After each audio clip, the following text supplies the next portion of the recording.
What up, y'all? It is the O Show. Monday, October 9th.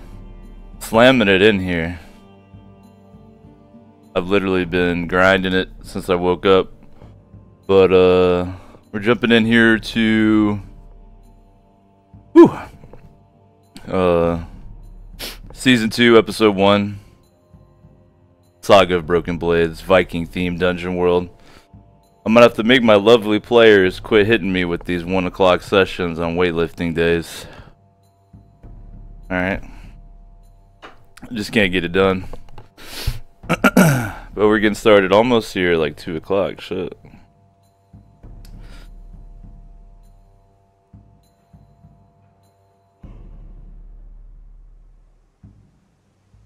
Let me try to get some eye drops in. Slamming down some water here.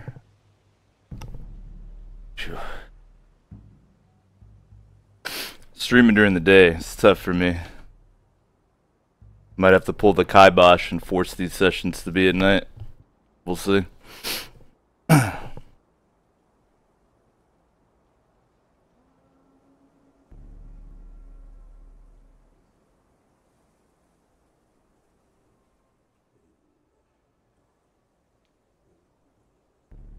What up, nerds?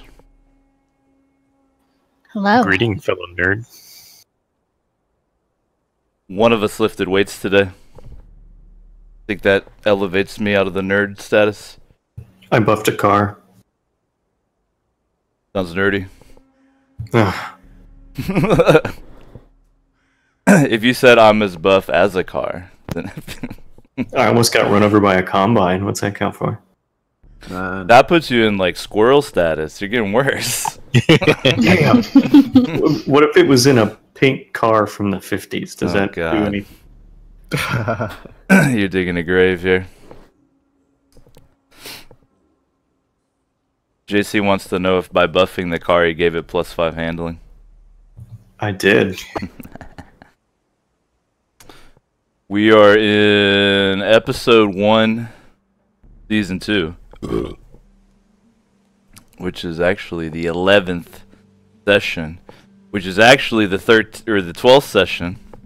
Because we had a secret session 0. So I can make it on time. But I think in the future we just gotta either push the time back or not have the sessions on Monday, Wednesday, Friday. That's probably the only real solution.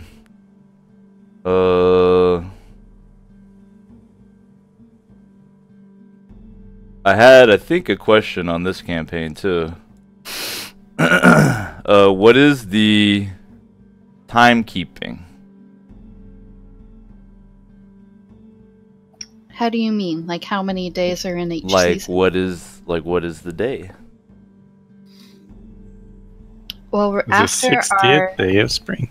after our 30 days in Ugathwaite, it will be the 60th day of spring. And we've decided, if I'm remembering correctly, that there's 90 days in each season. Mm-hmm. Okay. The hell? He was acting wild.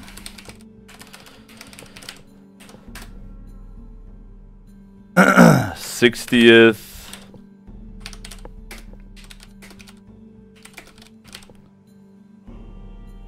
Okay.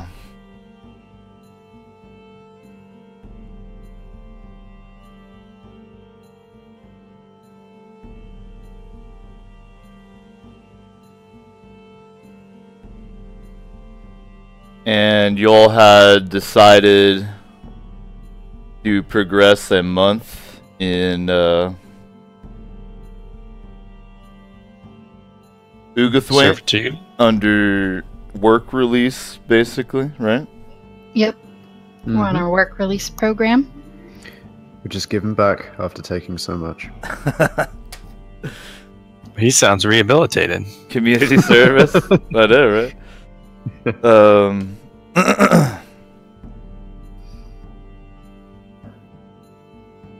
So do you want to begin at the end of that 30 days of servitude, or where shall we begin? With the premiere of season 2. You don't want to fuck this one up. Well, we ought to explain, since we spent all that time in servitude and preparation, I think most of us took another level, if not all. So we could take that time to explain our time of work and how we spent it improving ourselves. So we're opening this episode with a montage. Level up montage to get the season off to a good bit.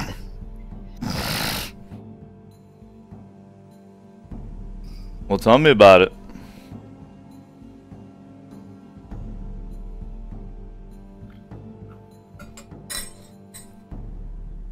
Well, as Oscar was informed to not take nefarious ways of obtaining food, he decided that he would go and be the general laborer carrying around just general errands, hauling medical supplies to the refugee tents, or polishing swords in the barracks, gathering lumber outside of Ugathwaite for the Fletcher. Other small So we open with some exterior shots of Oscar, unarmed, probably dressed in threadbare clothes, prisoner's rags. He's not bound. And we have exterior shots of Oscar doing manual labor. What about Volan? Well, he can't really do much in the terms of work, but so he has to stay down in the cells and let him out. So Oscar has to keep his wolf in captivity. Not very good for either of their psyches, but you do what you must. So we get interior shots of Volan as well. Maybe he's whining, wanting to go outside.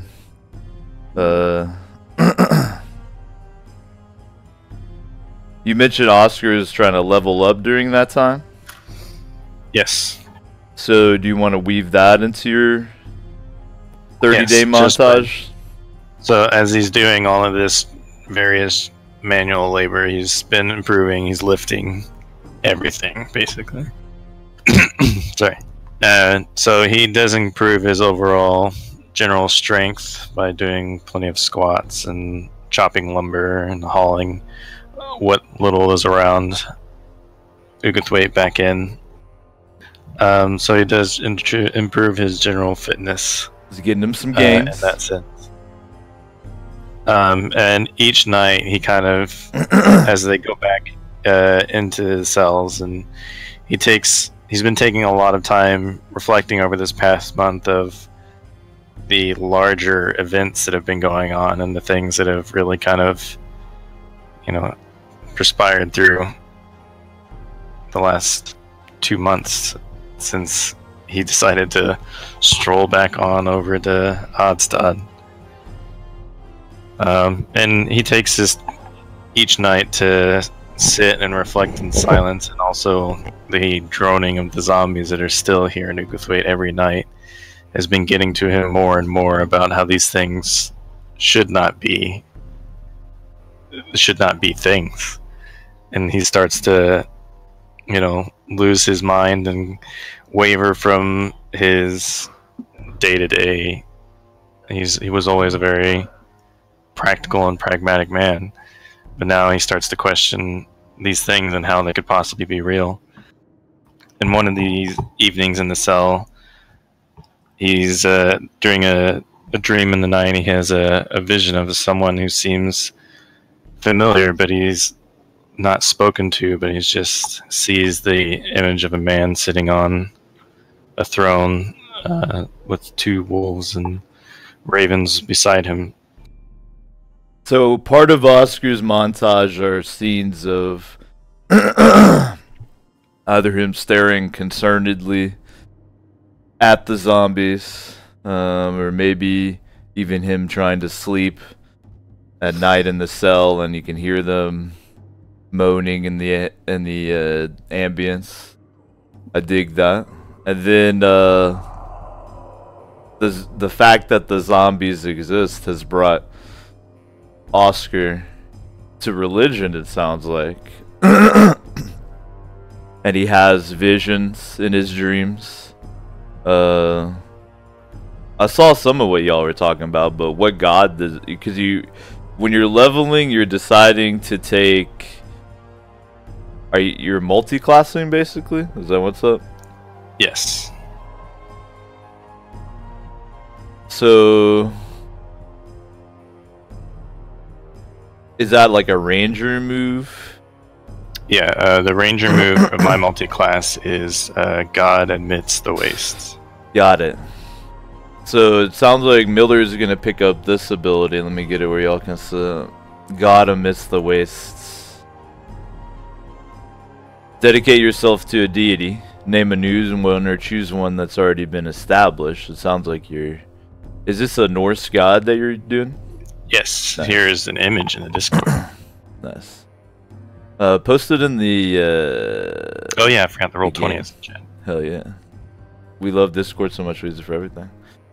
You gain the commune move and the cast the spell move from cleric. When you select God Amidst the Waste, treat yourself as a cleric of level 1 for using spells, and every time you level up thereafter taking this move, you will increase your effective cleric level by 1.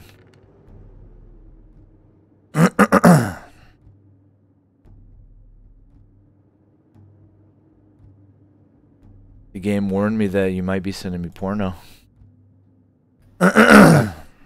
Ancient Norse porno. Fortunately, it didn't.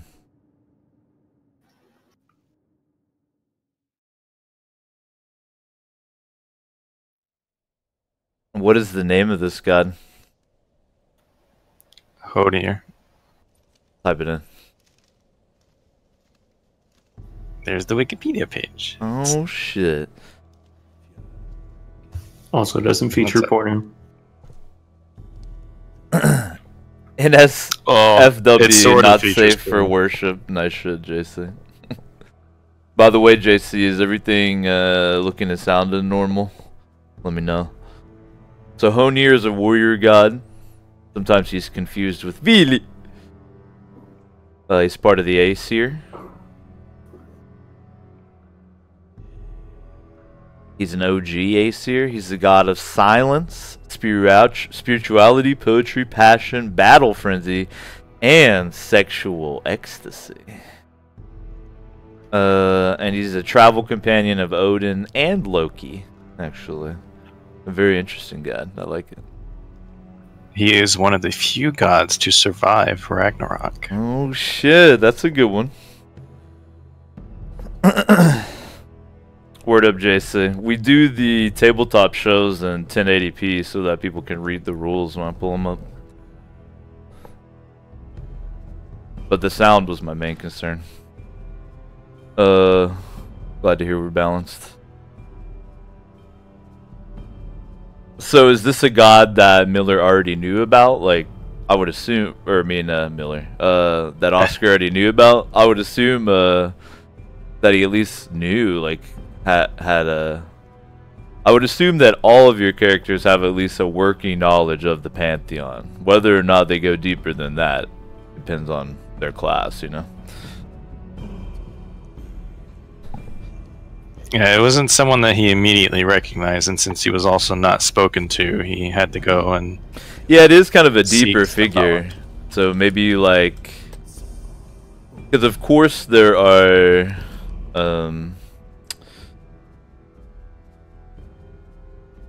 objects of spiritual reverence here at Ugathwaite as well. You know, like common things would be, of course, statues or sacred things to Odin and Tyr. You know, it's kind of rare in Norse culture to have like a church necessarily until the Christians start to show up. So there's rarely like a temple It's more about like sacred places or things like that.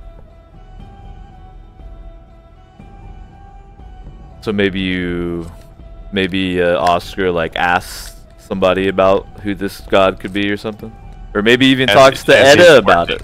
She's gonna be deeply knowledgeable about religiosity, being a paladin. Yes, indeed. It's also part of the bond I worked in. Nice. Oh yeah, you needed to write a bond from leveling up, resolving a bond, right? So what is the bond that you worked into this? Edda and I knew each other so much better when we were younger. Interesting.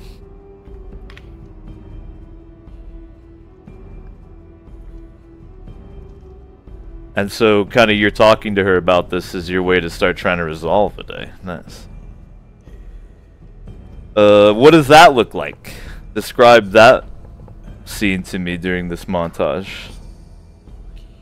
Well, Oscar, seeing as he mentioned, he wasn't spoken to, and this image that just appeared to him in his dream, he had no idea what he was trying to fish for, but he knew it was something that was divine, just by its presence. So he tries to describe this to Edda, and he can't quite get it across, so they have to go digging for a little bit more knowledge around some of the scholars around Ukathwaite as they go about their working days. And it takes some time before they're able to figure out who this image he recognizes as someone talks about the various gods that have wolves that are their marks. Edda finds a book with a drawing in it. She brings it to Oscar, and he's like, "That's him. That's the face that I'm seeing in my dreams." Edda also is, of course, disarmed. She doesn't get to wear armor around and shit like that. All of you wearing like marked clothing that shows that you're prisoners. Or jumpsuits. Basically.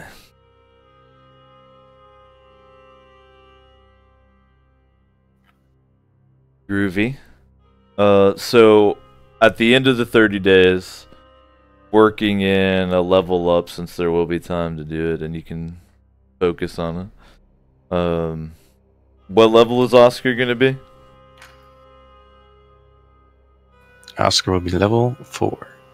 He'll be a level 4 ranger. Because you're still a level, even though you're doing the multi-class, you're still a level 4 ranger. It's just that for spellcasting, you're effective a cleric and the other things about that move. Yep. If we have enough XP to level up twice, do we have enough time to do that? Well, it was the amount of XP in days, wasn't that? Yeah, you should have enough time. It'd be 10 days plus 11 days, 21. Okay, just making sure. I don't know if I want to do like back-to-back level ups like that though. Yeah, that's kind of why I was asking. I don't see why not though. Yeah, you might as well. You could level up 2 times if you have the XP. Okay. What if it depends on how cool the moves she takes are? It always depends. So do you want to do Edda's montage next? Sure. Or do you need to figure out what you're going to do with that additional... No, I already know. I already Okay. did it. I have Bruce's done, and it kind of bleeds into Miller's if you want a little bit of time. It doesn't matter. Mine will bleed into Sigmund, so maybe you should go first. Alright, Okay. let's hear about Bruce. So, interspersed throughout Oscar's montage, Bruce is helping him with combat because strength is only so good without any kind of knowledge of melee combat. So, whenever they have their free time, they'll be grappling and fighting and wrestling in the cells. and Right, trying- doing what they can get away with. Nice. Yeah. Doing it secretly.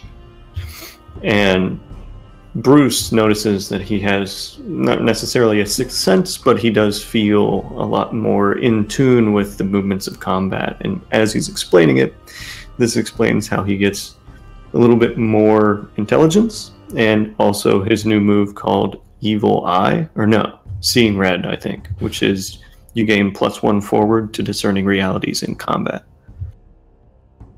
So his coaching makes him more intelligent, and then the move you're picking up is Seeing Red. When you discern reality, that's just a pretty cool move. That's like in Kill Bill when Beatrix Kiddo looks around and it goes wah, wah, wah. That's you. Yes. And this also will bleed into his new bond with Oscar, which says that I fear that one day Oscar will be stronger than I am. Oh shit. You guys are starting to write some fire bonds now. I guess the only way to resolve that one is to crush Oscar eventually. Okay. Okay. Or to overcome his fear. Truth. Crushing Oscar is way more So what level is entertaining. Bruce now? Bruce would now be level 4. Oh yeah, by the way, what is Oscar's alignment right now? Neutral. Okay. And then what is Bruce's alignment? Emphasis on right now. Neutral. Both neutral? Okay. So it sounds like Edda's worked with Sigmund as well, right? So either one of y'all go up next. Tell me of this montage and of this leveling. Well, Edda spends her time helping the Dun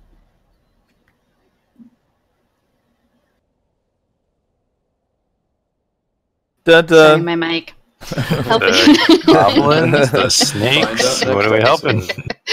Edda next spends time. her time helping the refugees who come to Ugathwaite, and she spends an awful lot of time sifting through stuff. Like there's just piles and piles of things that have made their way into Ugathwaite since all these people have arrived, and so she spends quite a bit of time going through things, organizing, and also reading books. Like one of the things that she's enjoyed about being here is that she's never seen so many books in her entire life. She's from a tiny little town called Odstad that no one far from here would ever know about, especially now since it's been burnt to the ground. And she's probably only ever seen like a handful of books in her entire life. So she goes through the books just on her own, and then also with Oscar trying to figure out who this god is he's been seeing. So she gains a little bit of intelligence spending time reading. I like how you guys are even working in your ability point increase to your level up montage. For the record, Edda gains 2 levels, and she takes as her move Staunch Defender.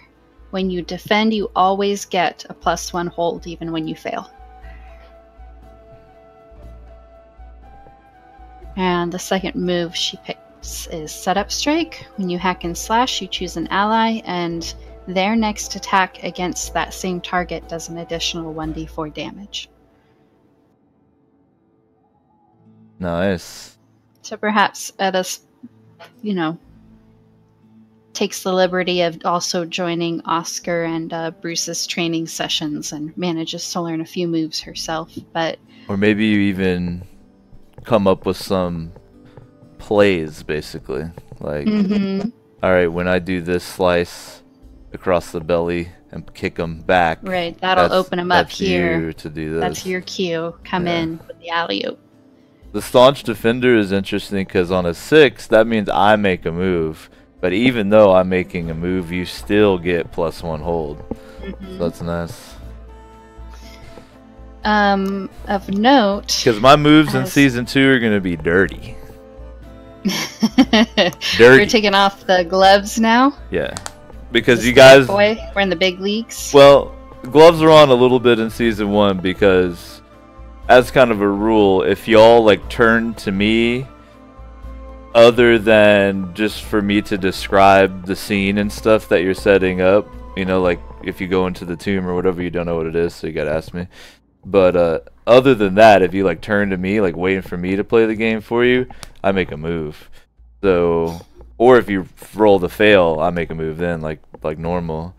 So you guys have gotten out of the habit of turning to me to progress the game. So that means I can be a little gnarlier, because really, realistically, I should only be making moves 99.9% of the time if you roll a 6 or below. The rest I should just be the simulation, you feel me? So yeah, the gloves are off.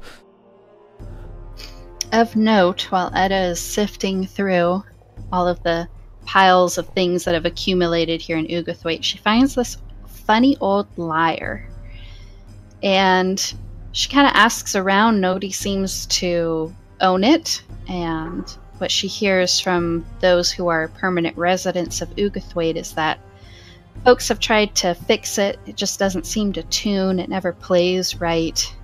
And, you know, as far as they're concerned, it's trash, and Edda could have it if she wants it. So she takes it, and she gives it to Sigmund.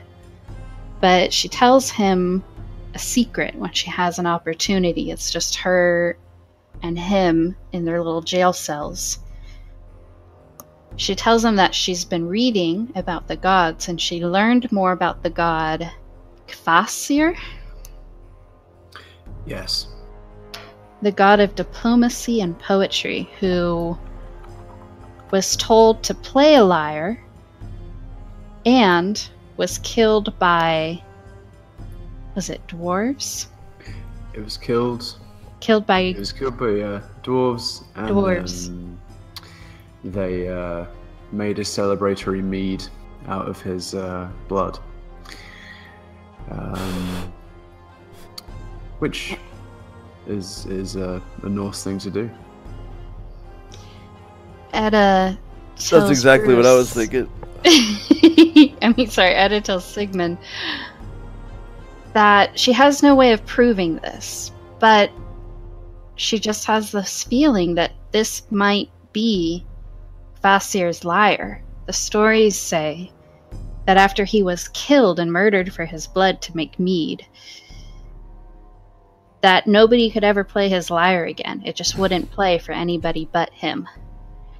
And she just finds it a little bit odd that nobody knows where this lyre came from, and it won't tune for anybody, even though there are master level musicians who live in Ugathwaite, folks who could definitely tune this lyre. Nobody's been able to fix it. So she just has this hunch, like it might be special, and so she gives it to him. Are you trying to angle to make this lyre into a magic item? No. Bitch, it might be. You know, if there's an opportunity later for that, it could be cool. We're angling in that direction, but Just certainly don't give not. it to me. Certainly not suggesting it's a magical item now. Just that, you know, that's her hunch. Mm-hmm. Use blacksmith, break it down, add its properties to its sword, and Lewis is out of instrument again. So Sounds like you're begging for a quest to go on to activate its powers. no, just to tune Something it. like that. Yeah, to tune it. To tune Yeah, it. that's how you activate its powers. You have to get it tuned by like, yeah, exactly. Maybe you'd have to get it tuned by the dwarves who first murdered the god. You never know. Oh, the irony. Oh, the irony. And let's not forget, that's one of the dice of fate from last session, which is a move that you, the viewer, can activate for 420 of your hard-earned XP. Bruce's die of fate resulted, if we remember, in Bolvi. That's probably part of the montage. Do you remember Bolvi? I do. He said, "I know that sword." To Hringir. Mm-hmm. And then there was a dramatic cutscene. Dun dun dun. And that's it, yeah. We might start with the scene with Bolvin when we cut to real time. We might. We'll see. So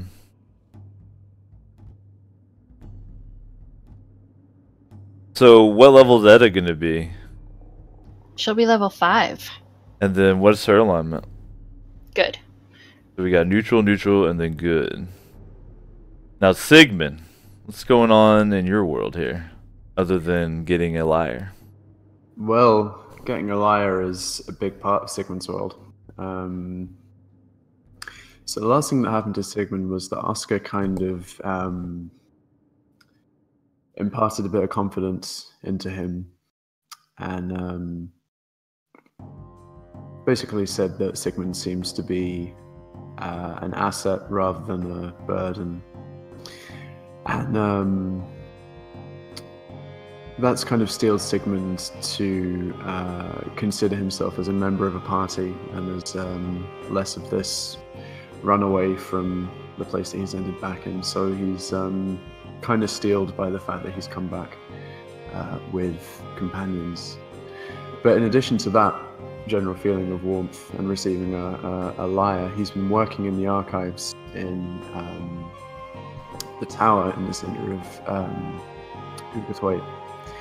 And it's become clear that if there's going to be any resolution to the mystery of the Lugdog clan and the undead, there's going to have to be a lot of dungeon crawling, basically. So, when Sigmund has all this time to himself and he thinks about where he's come and where he's going to go, he levels up twice. Yeah. And when he levels up twice, he manages to learn 2 new moves. So the first one is a bard move, which is a little help from my friends, which means that every time Sigmund successfully aids someone, he takes 1+ forward as well. So he's been emboldened by the spirit of friendship to become a better person himself. Yeah. And in addition to this, and kind of raiding the archives and thinking forward to the kind of places that are filled with traps and perils that he's probably not encountered before, he takes some time to pick up a multi-class move from the thief tree. And he learns I can't remember. He learns tricks of the trade. So when you pick locks or pockets or disable traps, you roll dexterity. And on 10 you do it no problem. On 7 to 9 you do it, but you get a difficult choice from the GM of suspicion, danger, or cost. And those are the moves that Sigmund goes for. And when he's leveling up, he's basically spending all of his time trying to get this lyre to work. So he's becoming more dexterous, trying to tune it, trying to play it properly. So his dexterity has just gone up 2 points. Nice. I like that you're sliding over into thief too. Hell yeah. That's badass. I like to imagine Sigmund learns the ability to pick. What can he do? Pick It's his nose, locks, certainly. Or picking pockets or disabling traps. Pick locks or pockets or disabling traps. I imagine he finds like a manual that allows him to do that. Like he looks, it's like some ancient Norse vagabond's like guide to sliding things out of people's pockets and shit like that. Exactly, the restricted section of the library, JC. Exactly. So you're level 5 at the end of this as well? That is correct. Nice. And then what is your alignment? Sigmund is still good, which means perform your arts to aid someone else. Ah, nice. So we've got 2 good, 2 neutral characters. Nice. I like the montage. So where are we at when we come into real time? What is the... There's like a interwoven mesh of montage at the beginning of this season premiere. You get to see the circumstances of our characters as they're incarcerated in Ugathwait. The situation is they're in the... I'll kind of recap, just not only for us, but the people hanging out.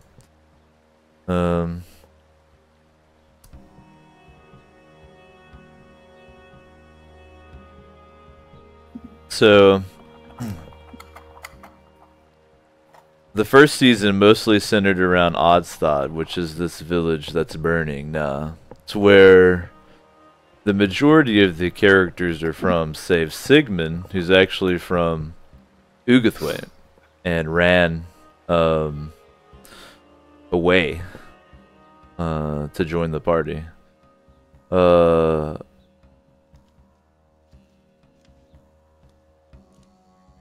At the end of the first season, the party is outlawed.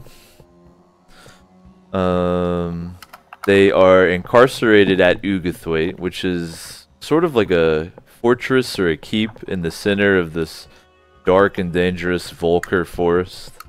They keep ancient knowledge there. There's a tower in the center which is filled with tomes and historians studying it. They've also dragged a cage of the undead along with them to be studied at Ugathwait to try and figure out what's happening with that. Because in recent times, the orcs, the Lugdog clan, who normally stay in the Volker, they've been emboldened to come out, presumably destroying Odstad and who knows what else there to the south.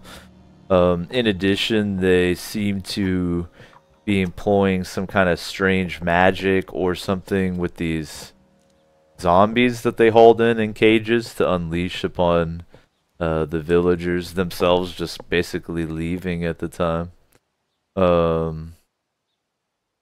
The characters have struck a deal with Sumi Threemison, the commander of the guard at Ugathwait, that essentially in trade for their overseeing the transportation of the zombies here, they can stay as prisoners for a period of about a month. They can essentially do a work release to earn some rations and traveling supplies, and then he will let them leave as outlaws, knowing of course that if he sees them again, they're outlaws. So I mean, what outlaw means in Norse society, it doesn't mean like, oh, everyone is gonna deathmatch you in the face. It does mean that you're outside the law. So like someone of low morals could hurt or steal or kill or take advantage of you, and you're not protected by the law. That's what outlaw means, at least in Norse, like the ancient type of culture we're emulating here. So it's kind of like on the honor of the person you're dealing with, how they're going to treat you. And, you know, it's kind of risky to roll the dice on other people's honor. So we're coming into real time at the end of that 30-day period. You're all leveled up. You've got the rations that we discussed. Do you guys remember that? Yeah. I don't think we ever got an official number for how many rations we got, though. I think we did. Let me go back in my notes. Okay. Yeah, I basically just looked at how much you would earn for like a month according to the equipment section, and then saw how many you could buy with that. Alright. It was we got 6. Yeah, 6 rations, which turns there's 5 in each. 5 uses. So yeah, so there's 30 uses total of rations. And keep in mind, Edda doesn't have to eat, which is very that in my creepy. character sheet. because you're staying in cells near each other, and you could not help but notice that Etta never eats or sleeps ever. And I don't imagine that it's like this great thing, like, oh, I never have to eat and sleep. I imagine it's more like that Etta's so tortured by this quest that she's unable to complete, that she's like, she can't sleep at night because all she does is think about it, and Like she a has blessing no and a appetite. curse. Yeah, and so like she's like, you know, thin, and her eyes are dark, and But Tyr keeps you alive mystically.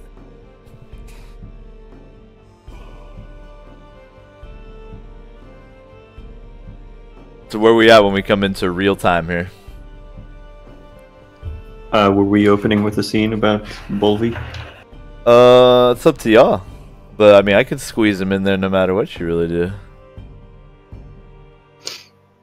we were talking about starting with the party, basically. Just What is your party called, by the way? the Broken Blades? Ah, does You're everyone welcome. wear their insignia like on a chain, or what do you guys do with those? They're on a bit of simple twine. Yeah, I had mine on a chain. It also has her little like silver sword for Tyr, and so they're kind of combined on one chain. Cool.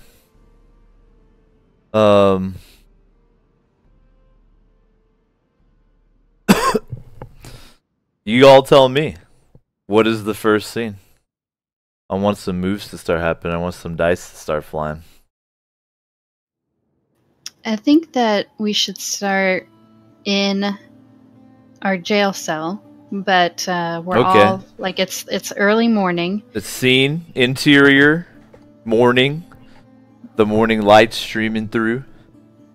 And the party is starting to pack up their things because it's the day that they've agreed with Sumi that they'll leave.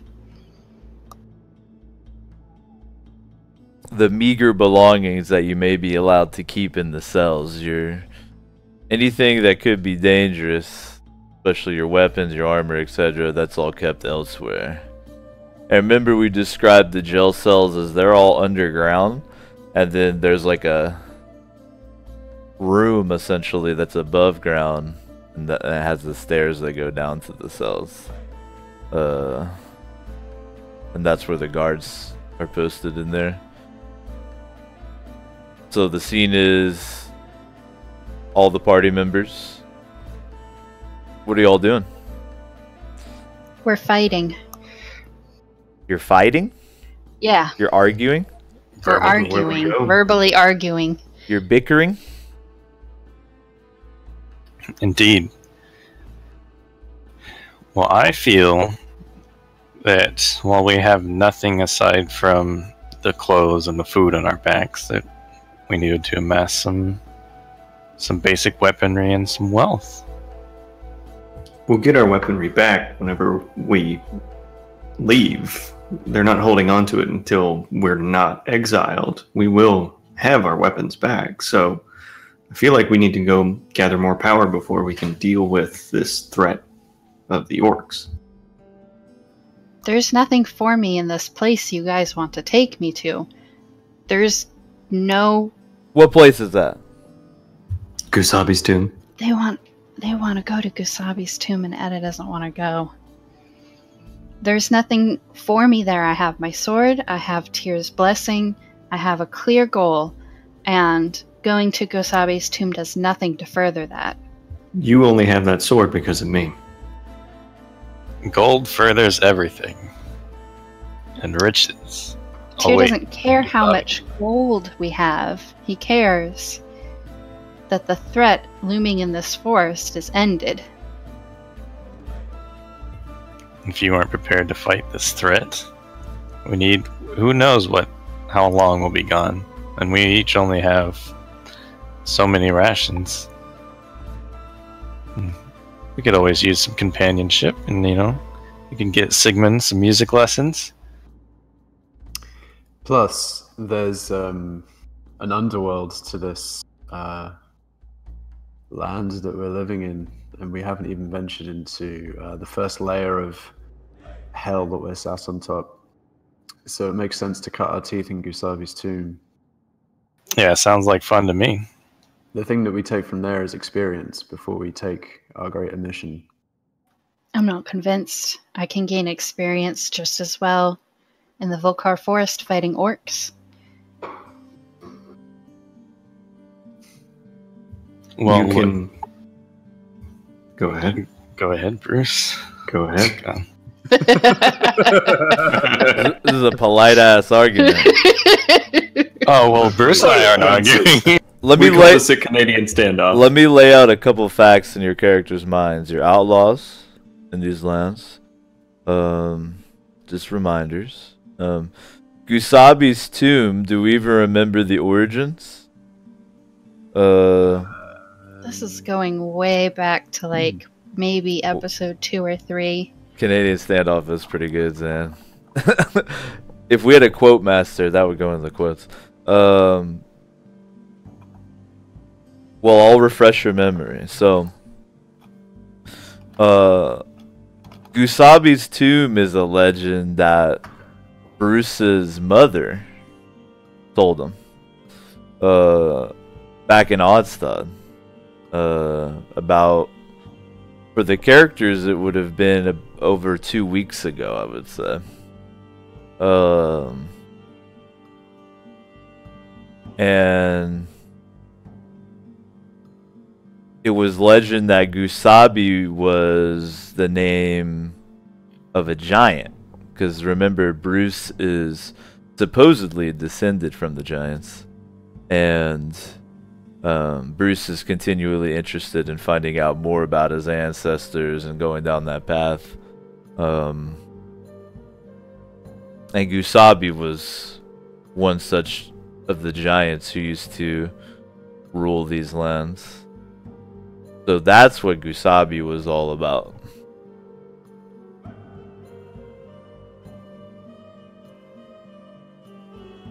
Well, I'm still not convinced. I think that we put ourselves in greater danger by traveling out of the forest. And I just don't... The other things that There's- play here, just as a couple quick reminders too in your minds. You've got the Lugdog clan are coming out of the Volker like never before.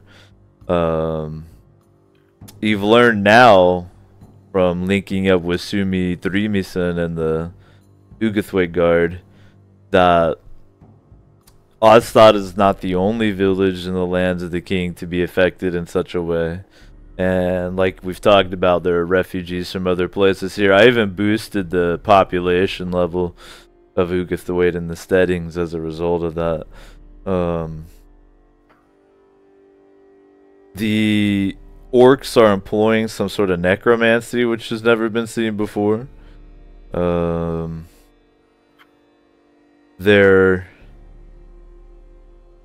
Why they're pushing out of the Volker now, what's behind it, whether, like, why they've become strong enough to do this, etc. and so forth. All those are mysteries not only to y'all, but as well to Sumi and the guards at Ugathwaite.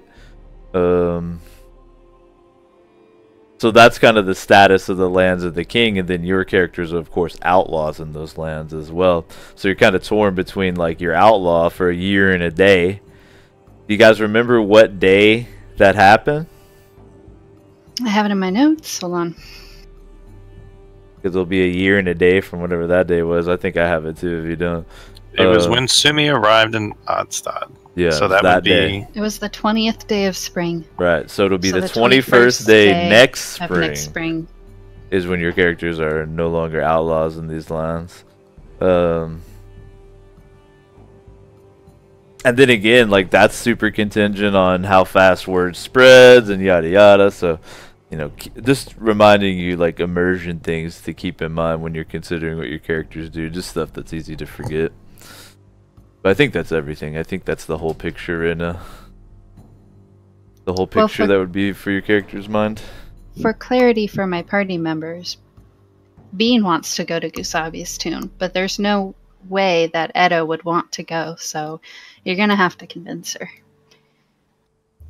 Well, Edda, what if these orcs are reaving for something in particular? What if they're looking for an artifact of power?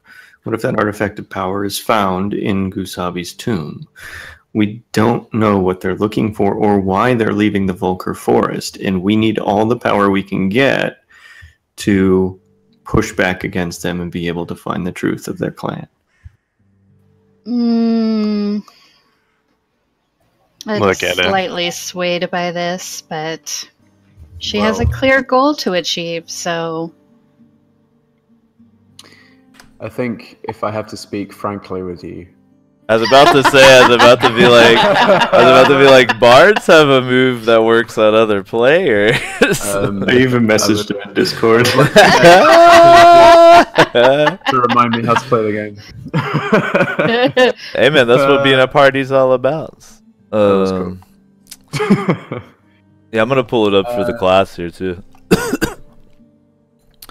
Alright, here we go. Bards have a move right here, I love it, called Charming and Open. I was just waiting for it to go up. And it works on other players. When you speak frankly with someone, you can ask their player a question from the list below. Zeus one time sent me a little article about the use of that. I didn't even look at it because I bet it's going to be like, you should let it work on NPCs as well. No. It's for other players. Like right now. Well, speaking directly to Edda, Sigmund says, how can I get you to come with us? It sighs like a big, heavy sigh. I love how it is literally, how can I get you to blank? Just straight up. And you have to tell the truth as well as part of the move. But the one thing is you get to ask him 1, 2, and then he has to answer it truthfully. So you do get that, but that's so fucked. You're just like, hey, how do I get you to do this? And you have to tell me the truth. You're like, fuck. And she can't lie because of her paladin quest. She double can't lie. Yeah, I absolutely cannot lie. The only way that I will go with you to Gusabi's tomb is that if you promise me that the next thing we do is go back into the Volcar. Oof. Well, Follow me. if that's it, isn't it?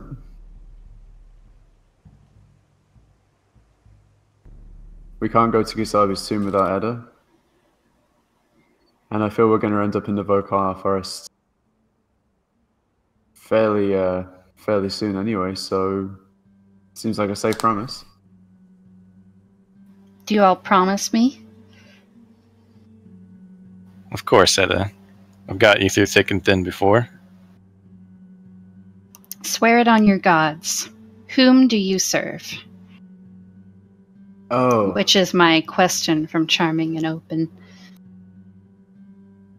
Gnarly. Nice. Who does Sigmund serve truthfully? Just tell that is saying. An Who do you answer serve can just be truthfully? yourself too. That's fine. You can be like me. Swear it to me on your true god. Well, it seems apropos that I would swear this journey and my promise to you on the god of my ancestors, Kvasir, brutally murdered by dwarves to make drinks. And I feel that he is my guiding god, and he is who I answer to. I is very pleased with this answer. I feel like your soul's just a little bit safer, Sigmund. Nice. Alright, guys. Follow me. Let me catch up on some notes real quick. And it sounds like the next part is going to be a little bit of perilous journey undertaking. Yep. Alright. Yeah, that's what I said. Follow me. We've been at it for an hour, so I think we're going to take a quick AFK so I can pee, but it'll be a short one, alright? And that way Bean can catch up on notes real quick before we dive in. Cool, thank you. Alright, y'all. It'll be a quick one though, so don't fucking go wash your car or anything. I'll be right back. Oh. Alright, y'all. We're gonna take a little intermission here. It's the O Show. October 9th, Monday. Appreciate everybody chilling. We got at least another hour of Broken Blades to go, but we're just going to do a quick intermission here so we can drain ourselves. Then we'll be back at it. Appreciate everybody chilling.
Yo, I told you I was gonna be quick.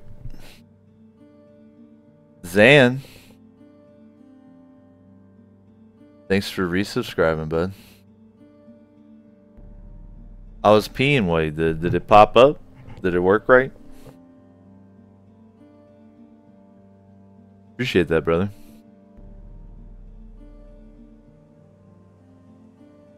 What's the longest possible Osho sub right now? Is it 4 months? Is that the longest possible right now?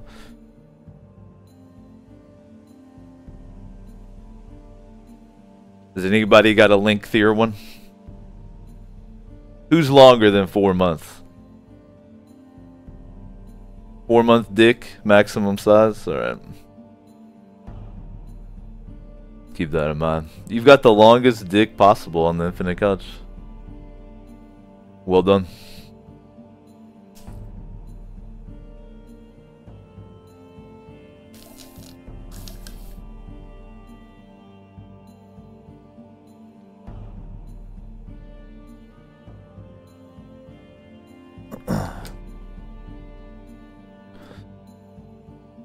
We're back in there.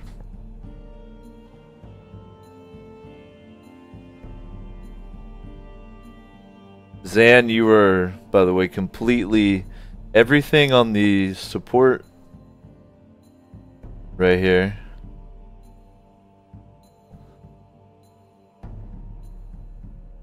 Is all Zan.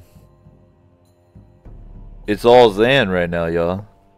It's Zan, and then it's Zan in disguise. It's all Zan up there. This region, this area right here, this is all Zan. He's completely holding it down. This is probably a lot of Zan over here too. This is a very Zan-rich area right here, y'all. Give it up one time. It seemed to work pretty well for us. Does it? Yeah. We're trying to pick better days to play. Oh. Yeah, it's just lifting days is hard because it's a scramble for time. But the alternative is that we have a GM who is weak because he doesn't lift. Yeah, exactly. I don't think we need that in the campaign. I agree. That would fuck things up. Maybe I could just try to get up earlier on those days. No, it's... We'll we can do it. It can be done. Maybe it can we can be... just all move at the same time zone. Maybe I can go on some sort of Bane juice where I don't even have to sleep. Oh, that's called orc juice. If you take a quest, I hear you don't have to eat or sleep. I just needed to go on a quest to run this campaign, and I won't have to eat or sleep. Exactly. Are you telling me I'm a paladin? Everybody moving to Scotland seems like a good idea to me. I'm down. Let's do it. Lewis sounds like he has a big house. Let's go. I have space. You really think I'm a paladin? What class am I? No, I don't think you're a paladin. Is giant a class? I'm tiny though. I would be a dwarf in D&D. I'm only 5'6". I think you're either a Dwarf wizard lifter. or a druid. Yeah, I think you're a wizard lifter. A wizard with an oddly high strength score. I'm an ogre magi. That's a thing. There we go. And that's me. Alright. We're going to be undertaking a perilous journey, it sounds like.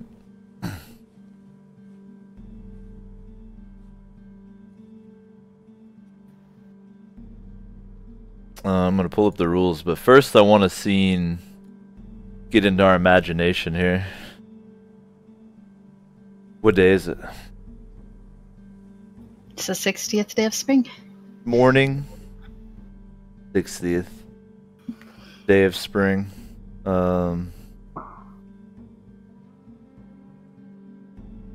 It's just your characters, right? Mm-hmm. Okay, that's the full entourage. Maybe there's a couple quick cuts where it's like y'all being issued your equipment by guards suspiciously eyeing you. Saying goodbye to our families. Those are your families that made it. Yep. Did any of your family members die? I don't think so. No. I wasn't informed of my death. Nice. All right. Yeah. No, nobody All right. died. We kept those orcs out Safe of for now. Ostad. Make sure you keep a good list of the people that are at Ugathway that I can threaten. Okay. Yeah. They're all there. It's easy. Who's there?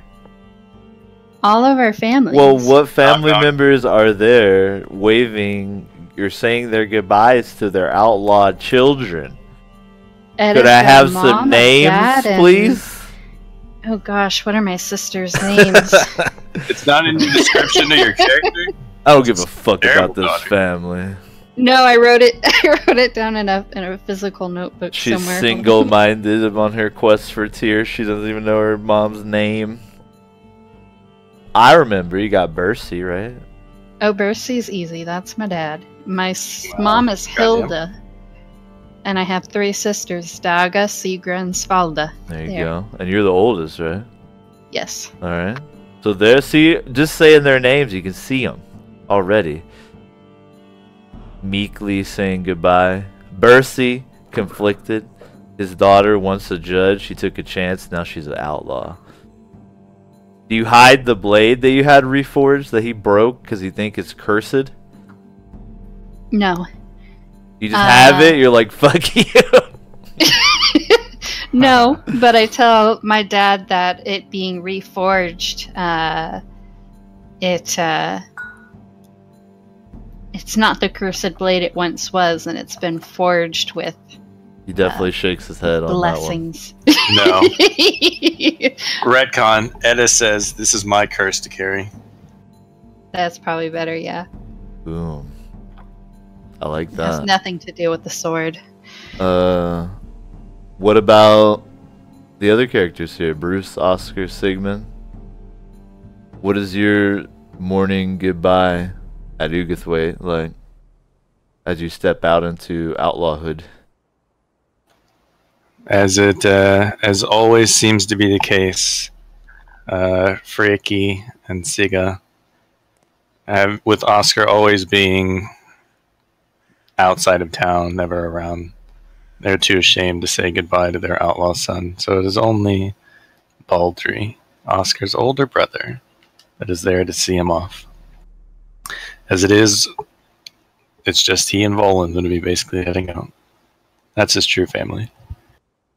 So it's just your older bro. What about the others? Bruce will hug his mother, and she'll tell him to always venerate his ancestors and his father, and because his father was killed by fucking orcs 10 years past. Remember your promise. To kill them all.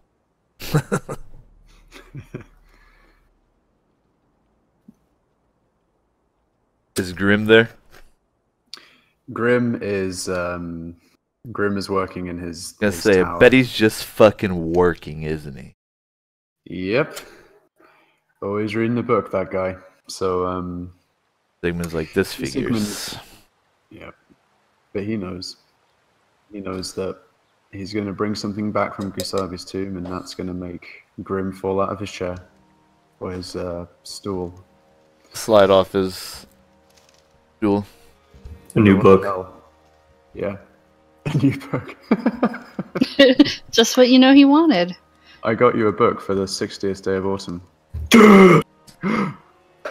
How did you know? Yeah, we should look up some crazy holidays and start having those in the campaign too. But yeah, could do it that way. I was thinking I could also kind of help coordinate it, like when you're actually in town, if you're ever back in town again after this day.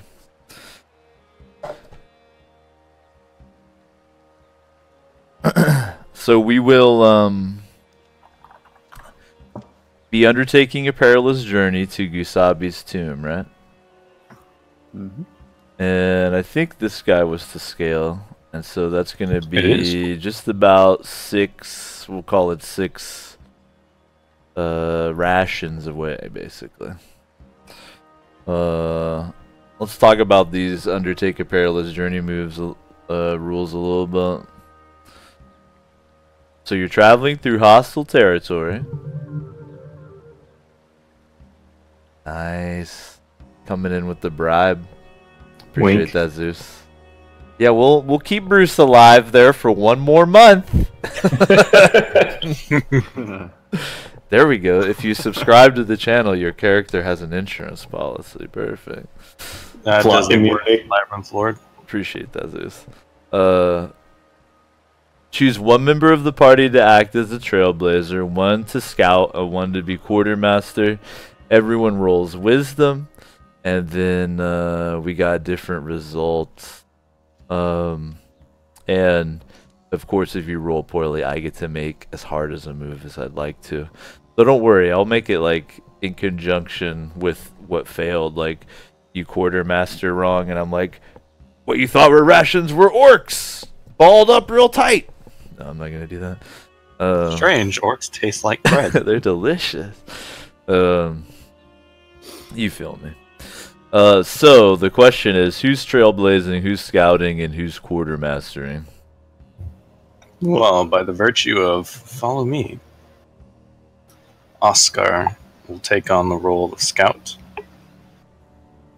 and he will also take on the role of trailblazer. Shouldn't Oscar be a quartermaster to help lower the amount of rations we're eating?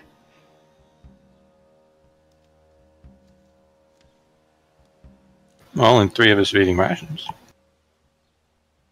The trailblazer can technically reduce the rations. Oh, because it will theory. shorten the time. Yeah. Gotcha. Okay. Two things you guys should be aware of, though, since this is kind of like the first time you're doing this type of shit in Dungeon World.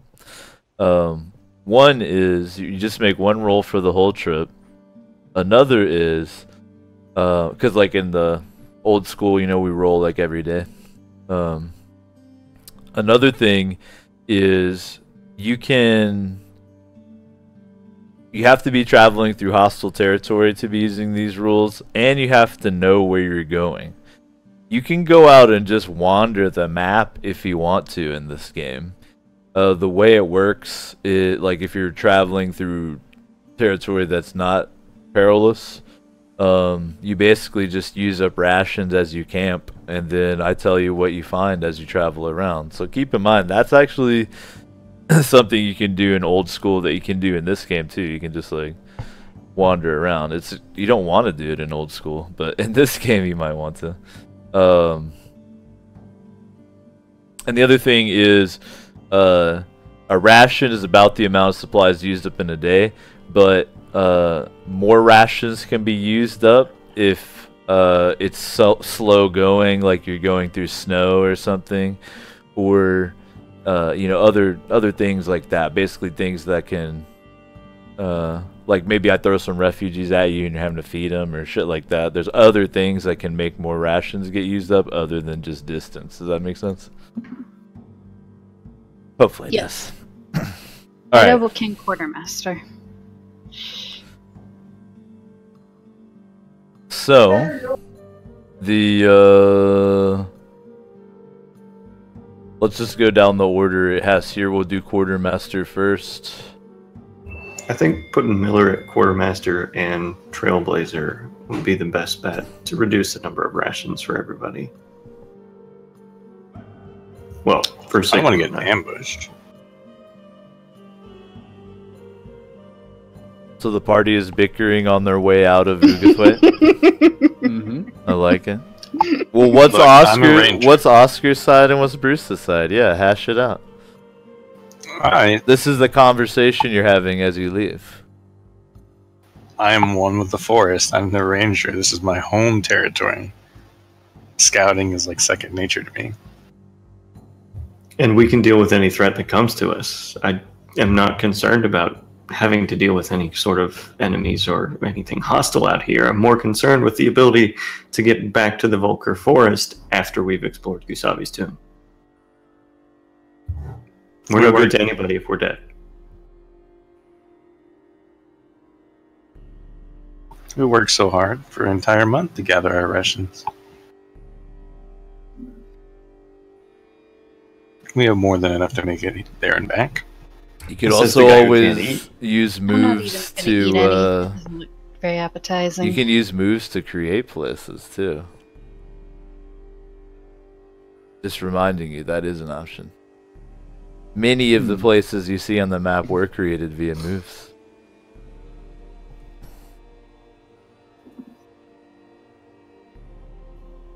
Are you willing to give up your rations to provide Sigmund and I with the ability to get back to the Volker Forest? Of course, but we have way more than enough to get there and back. I like how Bruce is like, we're not freaks like y'all. We have to eat. Look, I have an entire month's worth of rations. This is only a week away. All right. I hope you remembered the things that I've taught you. We rolling bones? I think so. We're rolling. Alright, Quartermaster, roll first, please, and you're rolling wisdom. Each job is wisdom. Bam. With a 10. The Quartermaster reduces the number of rations required by 1.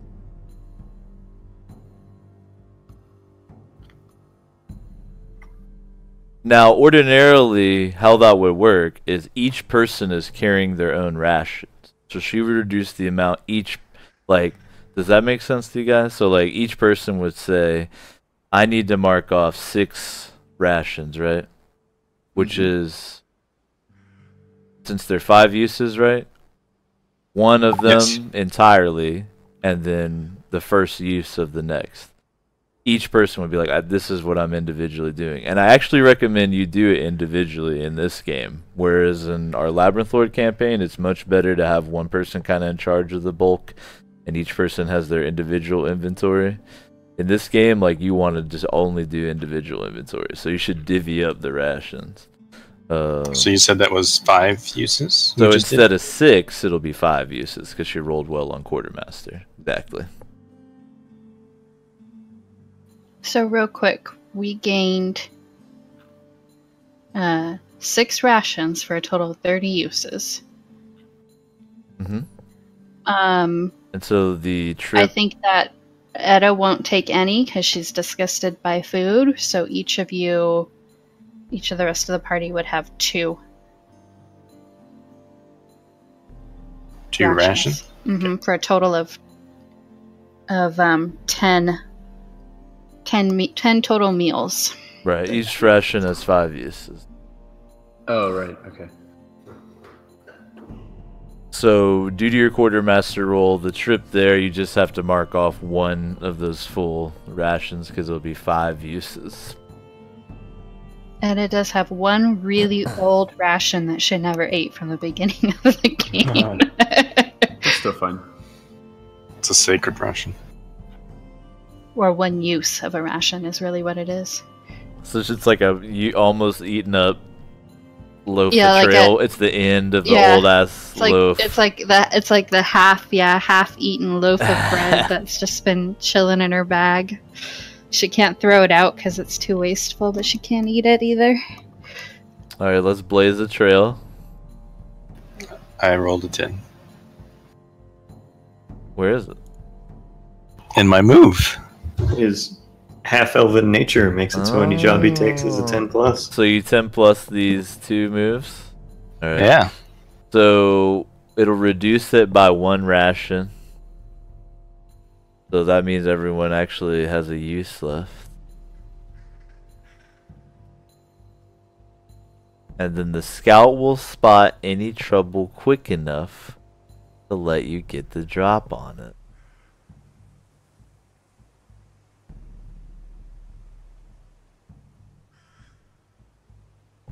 Let me decide.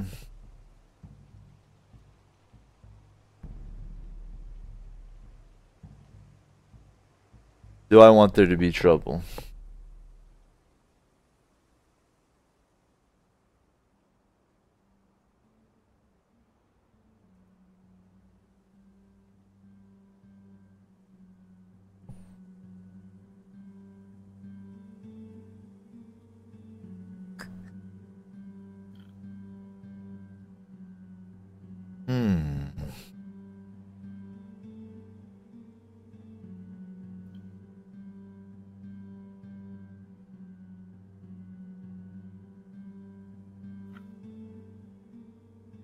I think I do. But I got pondered a moment here. Thanks for moving that. Forgot who had control of it, actually. Me. Nice.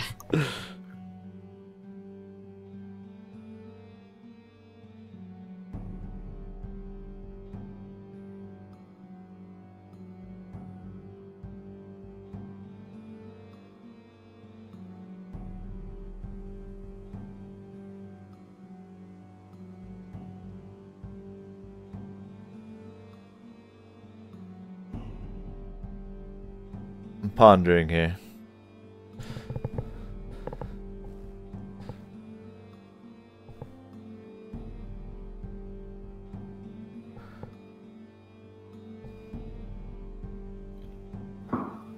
I'm thinking I want to do an encounter on the way, and then that'll be pretty much this session, and then the next session will begin with, like, the opening will be entering Gusabi's tomb, like, right from the get-go. I think that'll work out good.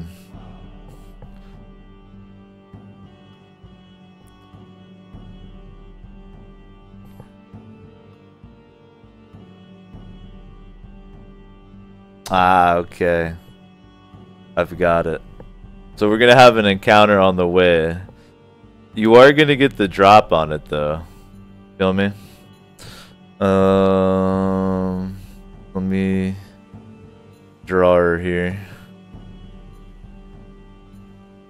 We'll put so we'll start next session with you guys arriving at the tomb. Like the first scene will be standing at the entrance.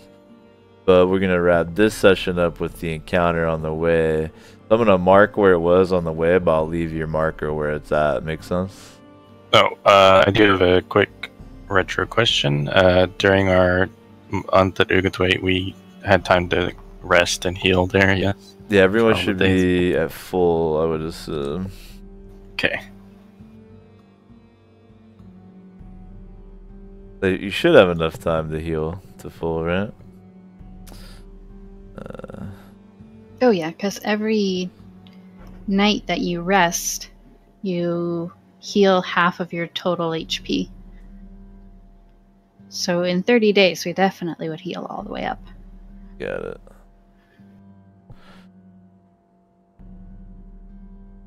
Like, copy pasta.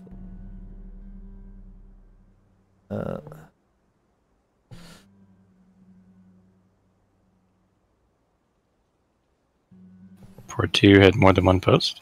Nah, I'm just changing it.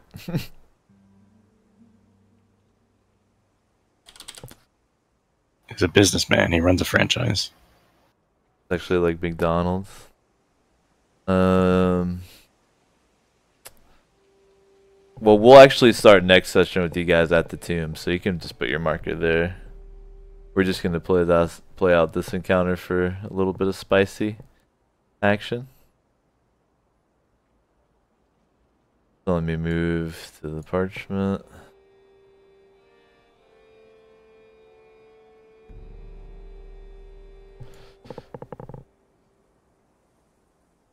That's what it would be called, just for sure.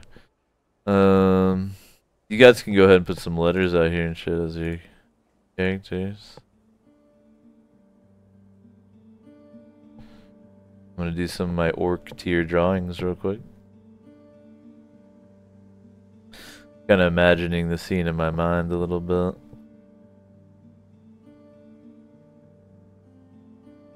you guys on the same page here? Mm-hmm. Okay.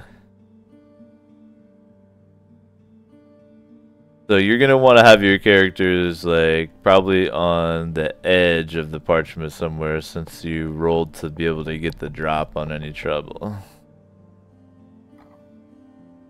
I'll be adding in stuff as we go here. Why is everything so disproportionate? I can't.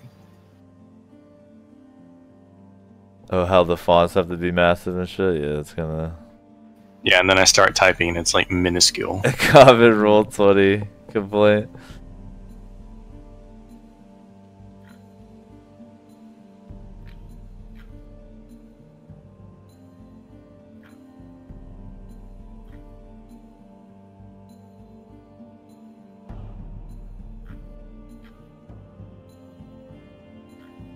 So those lumps are bloody cattle, and this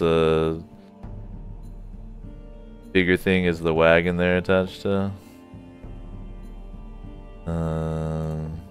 Spice it up a little bit. Let's say there's like, you know, some boulder action here out in the fields.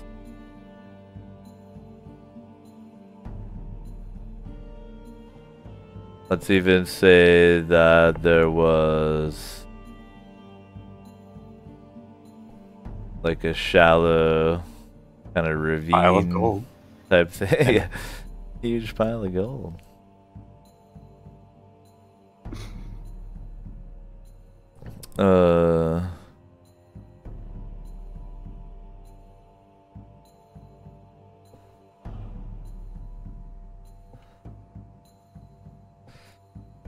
Don't put it in there as well. We'll say like, you guys might want to move your characters, and that's fine. There's like 3 line here, the big one here.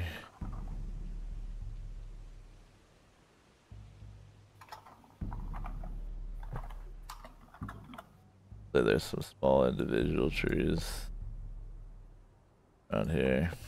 Alright, you get the picture. Yeah, we'll do this encounter as the last thing. And keep in mind it's dungeon world, so you can feel free to jump in, whatever. That will be kind of weird transitioning back and forth between the very strictly structured Labyrinth Lord and the dungeon world, but we've played a ton of dungeon world, so we'll be good to go. As you're traveling along north from Ugathway to Gusabi's tomb to explore the supposed location from legends and lore of this giant's tomb. Segment. Riding in the Get in the trees over forest. here, bro. What are you doing? Whoops.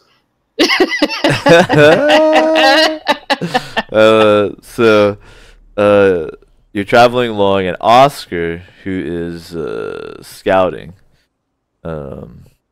is the one who notices. I'll describe what he notices, and he can describe how he notices and how he tells y'all. Appears to be a wrecked caravan. There's dead bodies in it, or shapes that look like dead bodies at least. The 2 dead oxen still yoked to it. The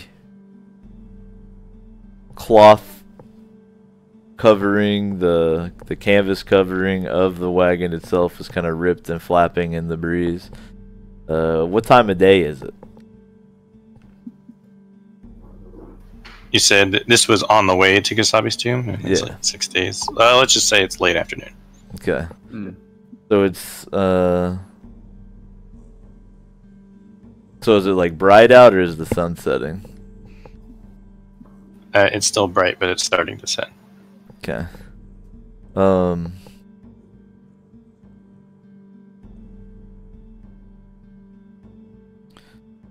You see swarming all over this wrecked caravan would appear to be like animate shadows, kind of flickering in and out of the rips of the canvas, flickering over the dead, almost like flies. But imagine if you could take a shadow, and like a deep dark shadow, and pick it up off the ground, and it was flopping around and flying and swarming all over the wreckage of this caravan and the dead oxen and the dead inside. So Oscar's the one to notice that as he's scouting. Tell me how it goes down. Well, as you hear, as you're traveling through the forest, you know, there's natural sounds and birds chirping and the water and the leaves rustling. But there seems to be an odd sense of no sound as the shadows. Yeah, they're Move. perfectly silent. Exactly. I love that. Almost unnervingly so. It's like it just notices. The silence is deafening. What does Volan do, and how do you signal the party? Who's, behind you? A simple halt with the fist up, and I think to myself, Volan's like crouch. We're kneeling down now. To kind of take a moment to study and look at these things. Smells like a move to me. You doing a move? You asked how I signaled people. I stopped. Oh, okay. That sounded like to me you're discerning realities. Alright. So that's how you signal to them, is you just crouch and stop? That's like your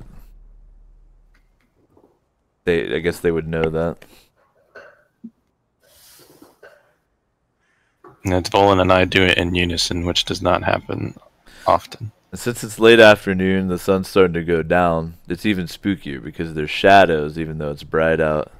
And anyone standing in that tree line can clearly see them flickering and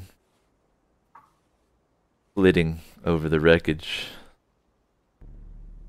And what's even spookier is the shadows themselves are not casting shadows. Does that make sense?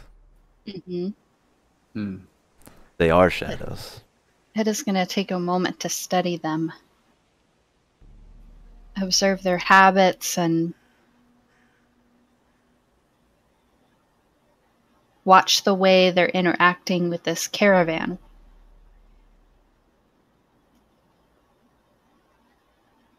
You've been the only one rolling dice all night. I just succeed on my dice. To be fair, I know, you don't even have to roll. Oscar doesn't have to roll. So you're discerning realities? Yes. So she's Before closely the- studying a situation or person? Go ahead. Sigmund moves up to either side, seeing the shadows as well, and whispers and says, try and pay attention to where they're not going. Feeling that there's something in the back of his mind that might be able to help her perceive how they're moving. Nice. Sounds like an aid. Yes. Sounds like AIDS to me. You're infected. And don't forget Sigmund's fancy new move with aiding. God damn. Hmm. So that means not only will you give her a +1 to her discern realities, but doesn't that mean you get +1 forward on your rolls against these shadows? That's right. Nice. So keep that in mind. You'll get a +1 to essentially every roll you make against them. Every move he makes, every step they take, he'll be watching. He'll be watching for that +1 forward. Exactly. Why do you guys rolling like fucking champions today? Season 2. Season 2. It's season 2. New The dice. gloves are off. New dice. The gods are pleased with us today. So by rolling a 10+ on your discern realities, you're gonna get +1 forward when acting on the answers to your questions as well. So keep that in mind, Edda. Okay. You get to ask 3 questions off the list to the Dungeon Master himself. I know, JC, they don't want to level up anymore. Yeah. Out here succeeding. What here is not what it appears to be.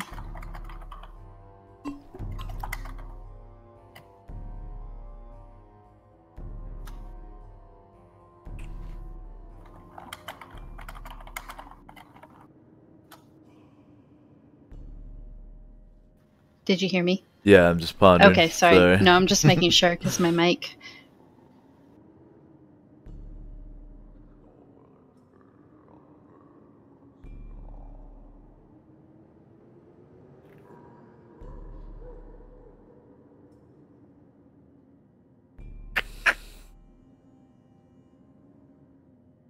What here is not as it appears to be.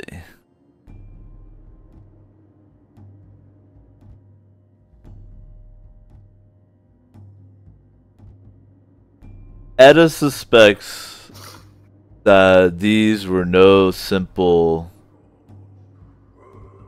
caravaneers hauling sundry items.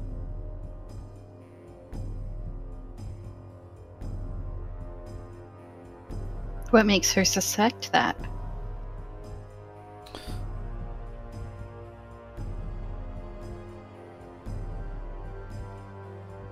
What are you tacking on extra questions? No. The Just shadows. curious. The shadows themselves. Their interest, yeah.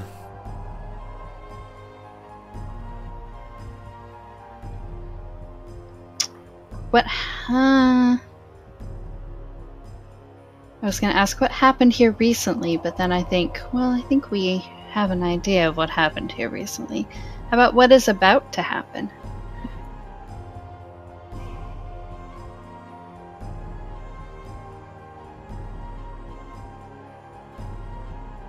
The shadows are about to become interested in something other than the wreckage of the caravan.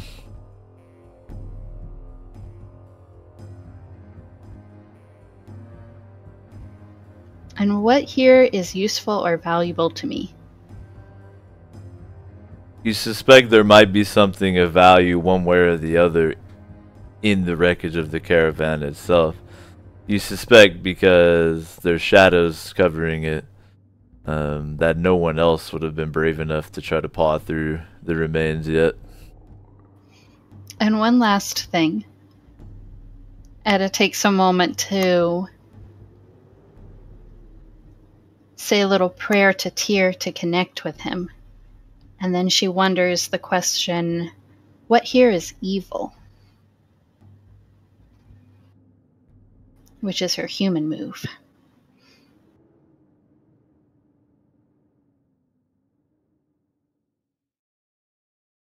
The shadows certainly appear to be creatures of darkness.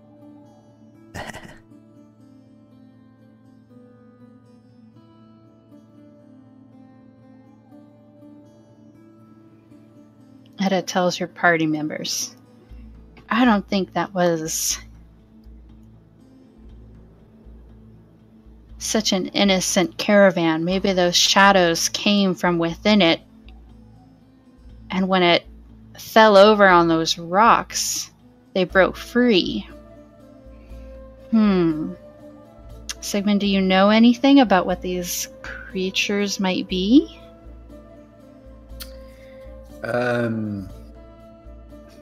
Sigmund knows that they're part of the undead sphere because they're not corporeal, they're not something that's ever been viewed recently, so would see them as being part of the change in the Volkar forest. But I think he probably has something that he could spout some lore about.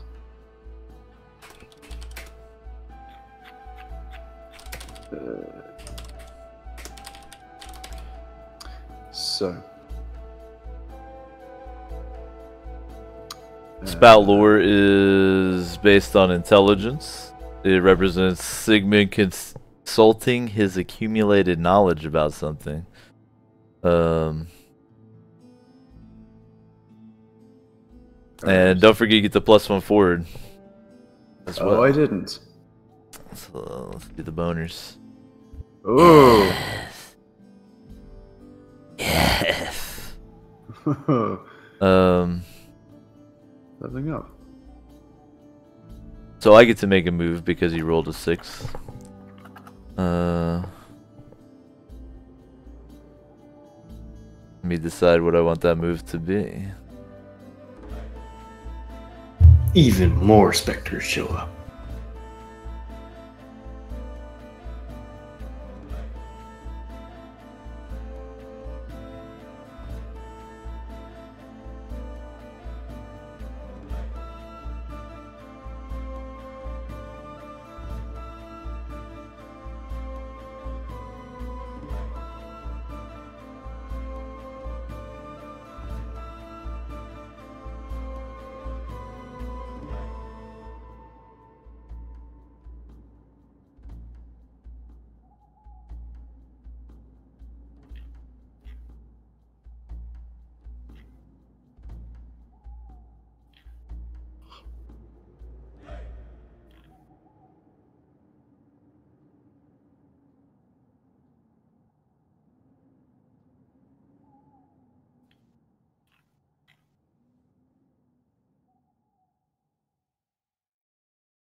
So,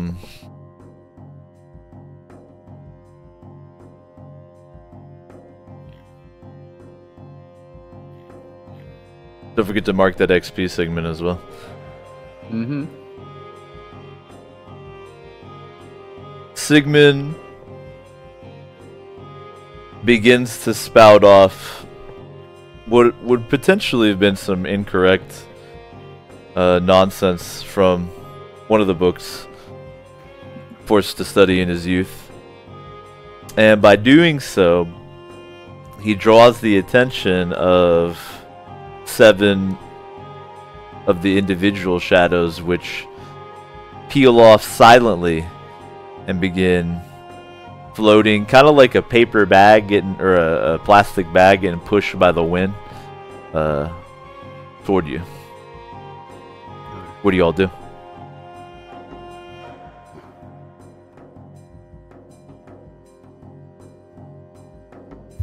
Bruce is going to move ahead of the party, not outside the brush, but he's going to raise his shield and keep Hringir at the ready and attempt to stand in defense. You defended, boy? At least Sigmund. Alright. Yeah, you got to stand in defense of an individual, so you're standing in defense of Sigmund? Is it an individual or location? I'm limited by tabs right now. Person, item, or location.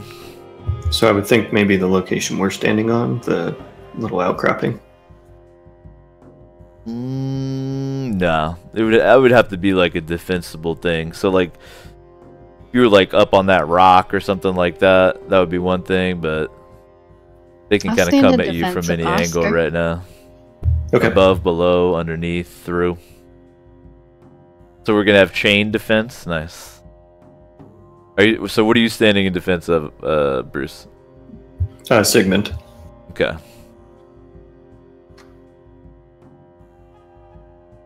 Roll it up, man. It's a Constitution.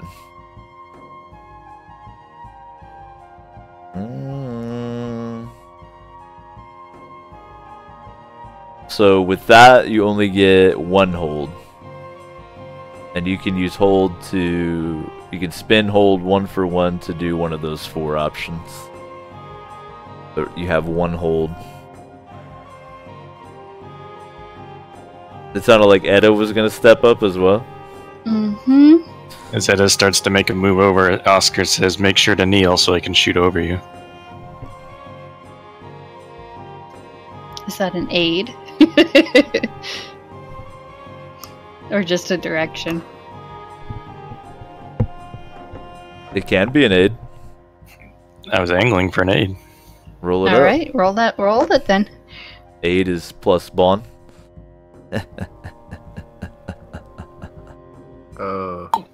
XP. Interfere. That is true. You get an XP for failing there.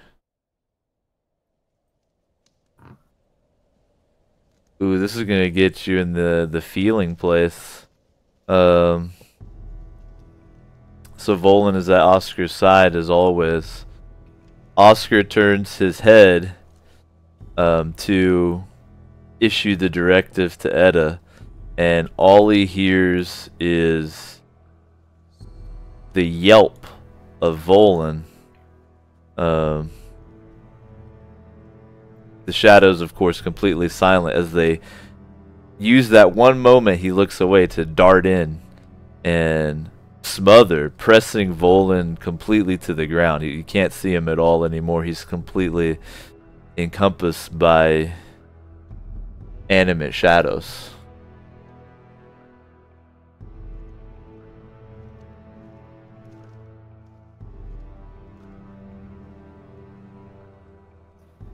Edda's gonna... You still have to roll your defense, Edda. Okay. The thing that Oscar is aiding you for. Yep.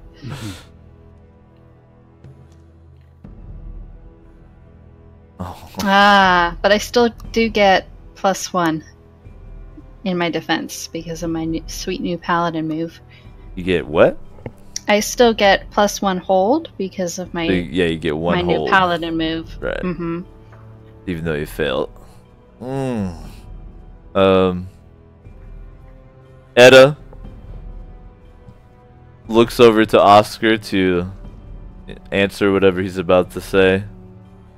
As she's focused on positioning herself between Bruce and the shadows, and she suddenly turns to see herself swarmed as well.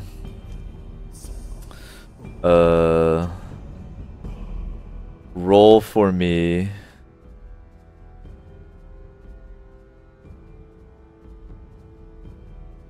A d6 plus 4, please. A d6 plus 4? Yes. Oh, because there's 4 of them. Not exactly, but yeah.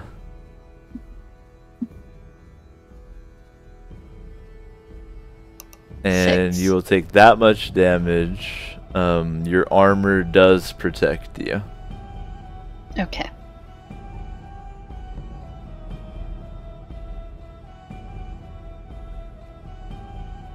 And their attacks come in a sudden hardening of the shadows into forms like teeth and fangs, claws, and they just rake against your armor and your sword, trying to get in and inside of your armor and down the neck of it and anything that they possibly can, but they're completely silent the entire time.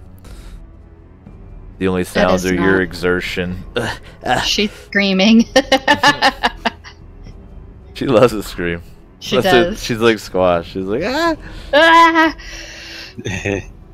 Alright, what do you do? Well, seeing as these are creatures of darkness, and I need to take some faith in my new faith, and I will reach over and reach towards, or reach through the shadows to Edda. And I'm going to touch her and give her light. I guess I'm touching her armor specifically. So you're casting one of your fancy new spells here? Yeah. Alright, let's take a peek here. So your cleric. So you have to roll the cast the spell move, right? To be able to cast that. And then what is the spell you're trying to see? Is that on the same page? A rote. There it is. Every time you commune, you gain access to all your rotes. So those are all prepared when you prepare spells. And you're casting the rote light. An item you touch glows with divine light, about as bright as a torch. Gives off no heat or sound. Requires no fuel.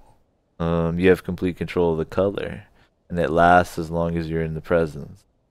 So, do you see that cast the spell move? When you unleash the spell granted to you by your deity, roll wisdom. Alright.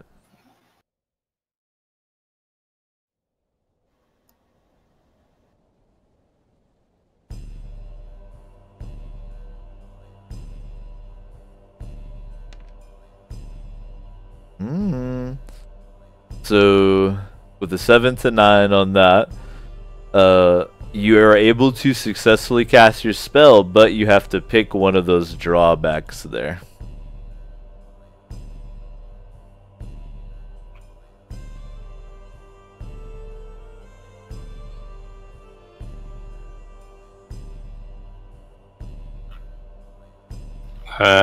After I cast it, it's been revoked. Alright. So be sure you know that even though it's a rote, it's well, actually any of them can be revoked. It's kind of cool how it works. So it's only revoked if you blow the roll. But anyway, so you have that revoked. And what item of Edda? Tell me how this goes down. Give me the description. You already said you reached through a shadow. I reached through the shadows and to touch Edda's armor. And as I touch it, I think of the first thing that comes to mind when I see Edda, and she glows red. Aha.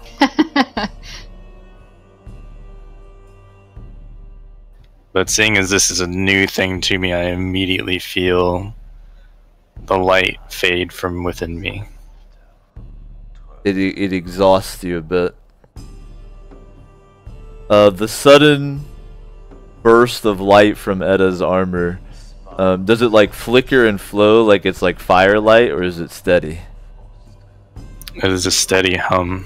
Oh, so it's like it makes almost even there's like a barely Like a at the edge. fluorescent sound. Yeah, exactly. It's silent, but if it had a sound.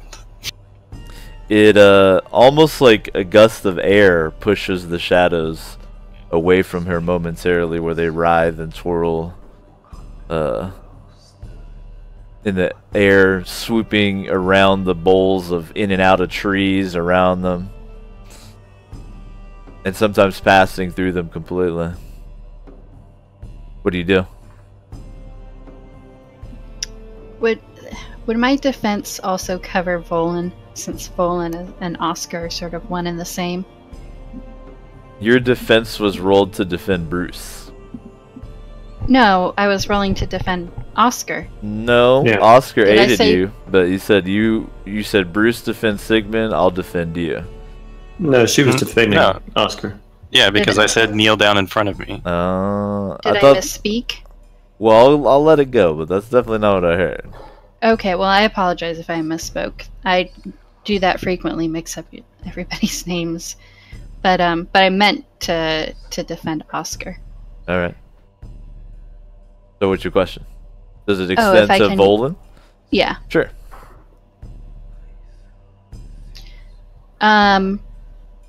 Edda's going to...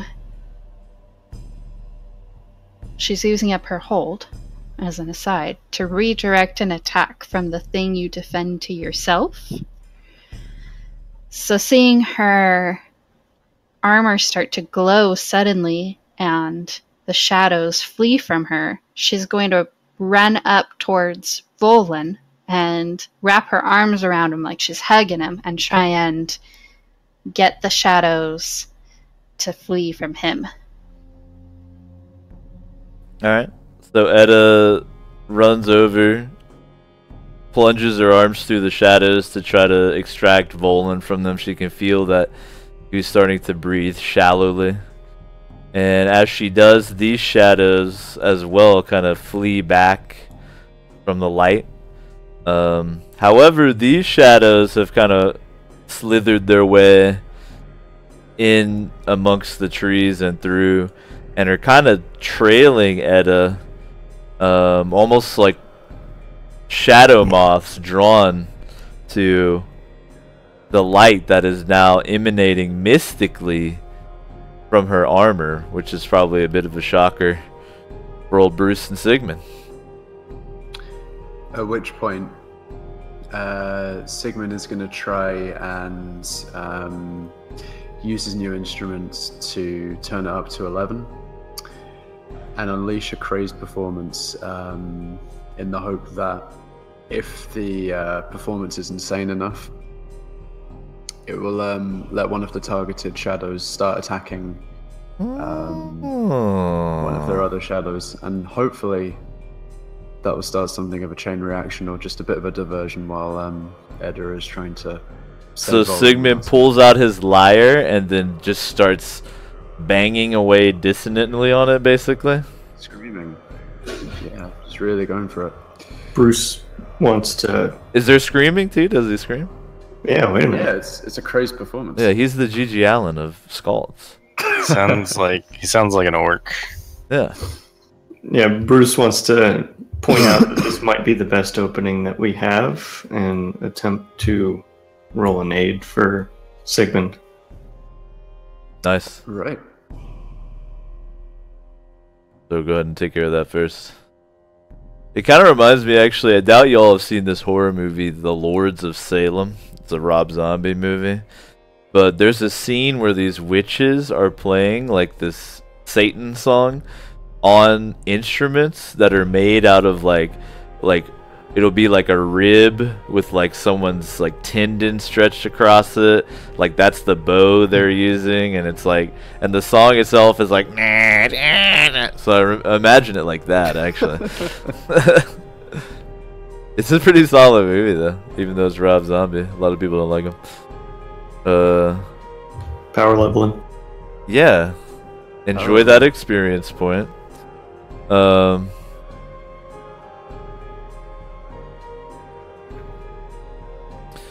Bruce says to Sigmund, curtly, this might be the only opening we've got, and by speaking up, a few of the shadows silently slither their way directly onto Bruce.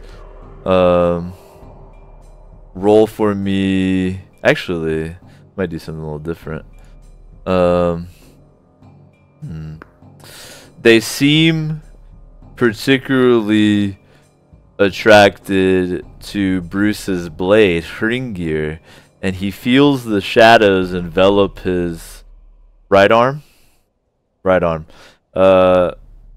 a weight, like a wet, cold weight, silently pinning him, his arm clutching Hringir to one of the boles of the tree, and they flow on and around his arm and the tree, and starting to flow down Hringir itself, like some kind of completely, perfectly silent oil slick. Well, I think with that, You can still do your move though, Sigmund. He just failed his aid. no. But I'm thinking who I'm going to target the move to, because Sigmund just wants to create a diversion and distraction, and if he can send one of these shadows kind of insensate, it makes sense to be the one that's kind of wrapped around Bruce's arm. So rather than the ones that are kind of drifting around near Edda, it's going to be the ones that are closer to Bruce and Sigmund. So I still take the +1 from the You got it. That'll stick around the whole scene. hell yeah, man. And it's charisma. You got it. Boom. Yeah. It actually goes to the 13. Not just 11. So Sigmund's performance causes the shadows enveloping Bruce's arm to what he would describe as a boiling sensation, but there's no heat, just that motion. And he feels that because these three kind of morphed into one Slytherin on his arm, right? And he feels that like a part of that goo starts fighting back against the others, and they kind of hiss. Well, they don't hiss. They would hiss if they made noise. They look like they should be hissing, but they are completely silent, kind of circling each other now. I'm gonna make this one a different color because he is doing some monster infighting from Quake 1. Games still don't really have that very often. Isn't that pathetic? Quake 1, better AI. Like this fucking Shambler's at me. I don't, he doesn't pay me. I'm gonna kill his ass. Fuck this Quake, man. What I want to do real quick is let's see.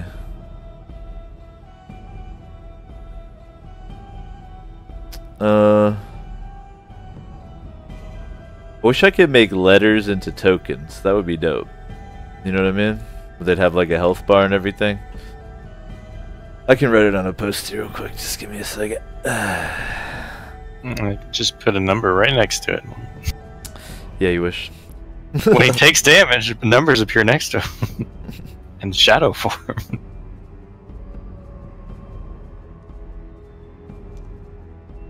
We got this. Okay. Do that.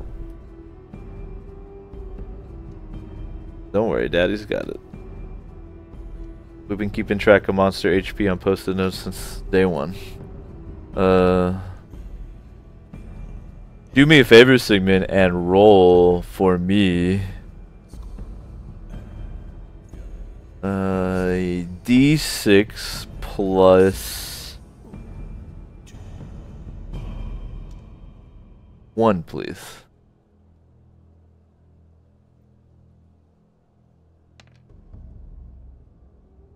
Very nice. There we go. Thank you. That was the damage it was dealing to its compatriot. And I've marked her down. Beautiful. So, Sigma's performance does successfully drive one of these shadows to begin lashing out at everything around it, including its own kin. Now, as if this wasn't a cliffhanger enough, I've got a little bit more of a cliffhanger to hit you with even harder. You're on the season premiere of season 2. Ready for this? Uh-oh. So Bruce notices Bolvi crouched on top of this boulder, watching the goings on. What the hell? And we'll do the end of session move there, and that'll be the cliffhanger for the next episode. Da, da, da. Because we got about 5 minutes here. Hell yeah. Yeah, I'd love to be able, because we did like almost 2.5 hours there. It'd be nice to go a little bit even longer, but I don't know if I can. I think really I just need to put it on me. So the next time, I just got to get up earlier, and we'll be good to go. So you guys don't really need to change anything about how you're scheduling. I'll just try to get up earlier when we're playing on a day like Get today. someone to lift the weights for you. I think that it would be fair to you to try whenever we can to not do it on a weightlifting day. Yeah, like Monday, And if Wednesday, it's Friday like a is a little situation cramped, where we're but like, we I can really just, can't do it yeah, any day. I can just except get this up one earlier. day. We'll It's talk not a big about deal it. to get up earlier. So yeah, that would be nice, but I can always just push it to the limit. You know what I mean? Weightlifting intern could do it for you. I could lift during the while I DM. Yeah, there you go. All right, let me pull up the end of session move here. That was a fun intro to the next season, dude. Did you like that? Mm-hmm. We It was all story and like Pretty- 10% action. yeah, pretty good job though of like winding in all the story with all our moves and our bonds. Yeah, not only is like season 1 totally integrated, but it's like the mystery is ridiculous already. You're like, what the fuck? And we're gonna start next session with like immediate action, maybe action the whole time. You'll be wishing you had some of this role play. All right, end of session move. First off, does anyone feel that they have completely resolved the bond? I think a couple of us have. You have to sell me on completely, but I'm willing to hear. One, at least one, maybe two. One of my bonds was that Sigmund's misguided behavior endangers their very soul, and Edda was seeking to help save Sigmund's soul by bringing him closer to the gods. Bam. I could give it to you. Because I can't see that he's kind of started down that path. So, sounds like Sigmund agrees. So mark XP, Edda, and then you've got a new bond slot. Do you already know what new bond you want to write, or are you going to have to come up with that by next time? No, I'll come up with it. Anybody else? I was thinking maybe Edda is soft, but I will make them hard like me. Every time we get into a tough scenario, Edda's always right there beside me, trying to weather the storm. She's been sucked up into a cage by zombies. I just feel like it's Much more so than before, so I would agree on that one. Would you agree, Edda? Yeah. I think part of that is y'all also learning the game, so. Mark her off. Mark your XP. And do you already know what bond you'd like to write, or is that to be determined? I'll write it. Alright, so it'll be next time. Yeah. Is that all our bondage? I think so. I've got one with Oscar. I'm not sure, how you want to ref on this, but I respect the beliefs of Oscar, but hope they will someday see the true way. I had to spend a lot of time trying to convert people to religion this episode. And not Oscar, so no. Well, no, he's got his new god. That's true. And he was able to cast a spell, which, Etta I can't guess even really do that. I could give you credit, but the problem is I haven't really seen you roleplay it out. We can play it out more. So I'd like to see it roleplay it out more. All right. Even if, especially to the, he has converted to a different god. So oh, you mean resolving the tension between Well, there doesn't even necessarily have to be tension, but I guess the main thing is I'd like to see it role played out because I haven't really. We can do that. I haven't seen any scenes. This whole encounter is divine intervention because I'm God of silence. It would be very easy to do it after the results of this scene right here for sure, but I'd like to see it role played out. 5 feet after I decided to worship him. Exactly. JC read my mind. He said, that seems like a good bond to resolve in an after-fight conversation next session. Exactly. That's exactly what I was thinking, too. So no for now. Okay. Now take a look at your alignments. Did anyone fulfill their alignment? Perform your arts to aid someone else. I'd say yes. Definitely. So mark XP.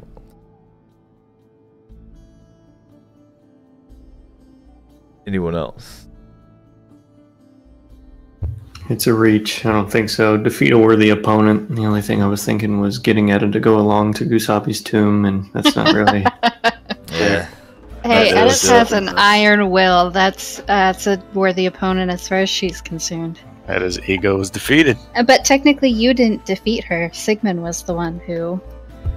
Yeah, but I messaged Sigmund to tell him. He passed him a note. I sent him a note on Prison Discord. Alright. Let's answer the questions. Oh, did you? I have one. I think I have gotten... I think I got a roundabout way into mine. Mine is to uncover a hidden truth. And our bit of searching for my god to figure out who he was kind of like a mystery to me. Nope. No? Okay. It's gotta have more solid truthiness to it and hiddenness. Let's answer the questions. Did we learn something new and important about the world? Etta is red. We learned that Oscar can cast spells. We learned that shadows, that these shadows even exist as a creature. We learned, I don't know if you would say that this is important about the world, but we learned that there was some sort of accident along this road. Well, I probably drew that wrong. I meant for that to be like water, so I did the blue. Like a little creek. Oh no, I knew it was a creek. Oh, okay. I'm just assuming that we're traveling along some sort of path. Hell no. Was there a highway to Gusabi's tomb? But we learned about Norse gods that we didn't know about before, including Kvasir, is that it? I wrote it down. Kvasir being turned into Discord dwarven too. mead. I think we learned a ton about the world, even just in this first episode of season 2. So everyone marks XP. Did you overcome a notable monster enemy? No. Not yet. I'd say no on that one. And then, did you loot a memorable treasure? Not yet. Not yet. The liar. Personal belongings. The Yeah. liar. That was last session. Yeah, I think we got XP from it the last session. No, because last session was the shattering of the blade for our XP. We did the montage this session for the lyre. Yeah, but you got the lyre as a result I of the Die of rolled Fate it. from last session. Yeah. Ah. We recovered all of our personal belongings. So we'll give that a nope. Alright, man. That's gonna wrap it up for the introduction to this season. I'm hyped too, because basically next session we're gonna resolve this encounter with Bolvi there. What the fuck? What's going on with that? And then we'll travel on to Gusabi's tomb. And keep in mind, you guys already made it there. This is the encounter that's already on the way. So, like, in fact, before I forget, let's go ahead and, I think I can do it actually. Let me see if I can move the thing representing your party onto the tomb so we know you're there. Yeah. There we go.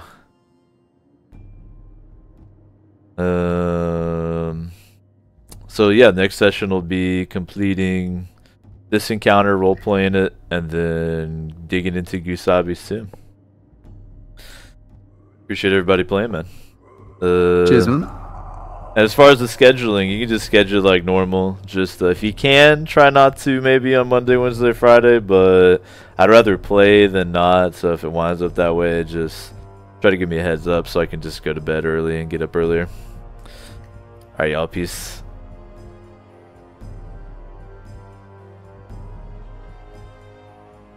It's gonna wrap it up, ladies and gentlemen. That was a blast as always, man. That will also wrap it up for today's edition of the O Show, Monday, October 9. Appreciate everybody chilling for the tabletop session. We usually have a tabletop session about once a week. You can actually see all the O shows scheduled right there on the Twitch page. The rest of the week I'll be mostly fucking with 7 Days to Die.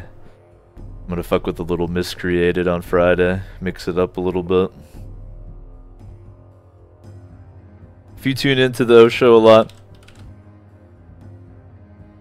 seeing those hours rack up, feeling guilty, want to show your support, chip in a couple bucks. That video covers how you can. Subscribing, tipping, bits, all that. If you're in the US, you can just shop through this Amazon link to help out the O show. If you're on Twitter, helps me out to retweet the stream announcement.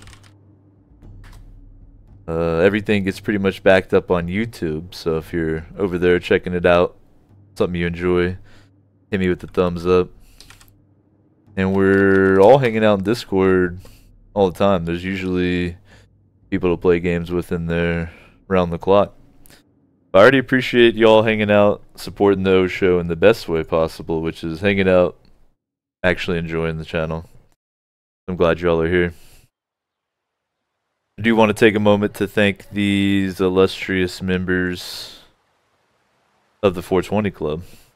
Let me thank Kit Woo, Concat, Freeborn Pat, Sabatum, Vodka, Globe 99, Miller Duo, and Gatsby. Big ups to y'all. Appreciate that extra support. Next O show is going to be tomorrow. Be fucking with some more 7 Days to Die. We got a insane mode campaign going on. Doing co-op with the homies. Be sure to tune in. If you want to watch some more Twitch right now, hang tight. AutoHost is going to take care of you. Or just click on the team I'm on, a higher level gaming. I'm sure you'll find someone you can dig. But that'll wrap it up for now. See y'all tomorrow.